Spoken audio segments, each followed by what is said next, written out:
Pour BFM TV. On va parler de politique évidemment.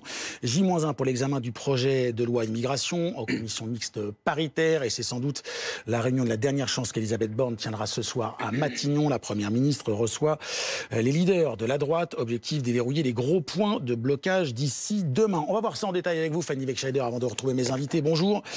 Quels sont les principaux points d'achoppement qui menacent encore cet examen et cette adoption du texte? Eh bien, parmi les trois principaux points de blocage, le premier, c'est cette AME, aide médicale d'État. Actuellement et depuis 2000, elle permet d'offrir aux étrangers des soins médicaux, des soins hospitaliers 100% remboursés, à condition que la personne soit sur le sol français depuis au moins 3 mois et sous condition de ressources. Le Sénat souhaite supprimer cette AME, la remplacer par une AMU, une aide médicale d'urgence, avec des soins limités aux maladies graves ou encore aux douleurs aiguës. Autre gros point d'achoppement, c'est celui du code de la nationalité que la droite souhaite voir durci, notamment via le droit du sol dont elle veut voir supprimer l'automaticité.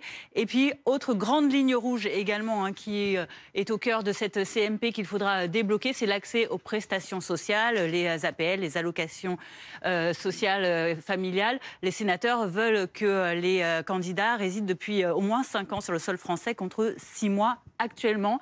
Il y a également d'autres points de divergence qu'il va falloir débloquer, notamment les demandes du gouvernement concernant la régularisation des travailleurs sans papier dans les fameux métiers en tension. C'est cet article 4 que la droite veut voir supprimer. Et puis le gouvernement demande aussi l'interdiction de l'internement des mineurs dans les CRA, les centres de rétention administrative. Autre point également sur lequel il va falloir trouver des solutions, et là ce sont des demandes de la droite, le rétablissement du délit de séjour irrégulier ou encore la déchéance de nationalité pour les meurtriers de policiers. Merci beaucoup Fanny Wegscheider pour l'ensemble de ces informations. Le décor est planté, le débat à présent. Bonjour Maud Bréjon. Bonjour. Député Renaissance des Hauts-de-Seine, à vos côtés Geoffroy Didier, bonjour. Bonjour. Député européen, secrétaire général délégué des Républicains, face à vous Yann Brossat, bonjour. Bonjour. Sénateur communiste et Alexis Cuvillier, bonjour.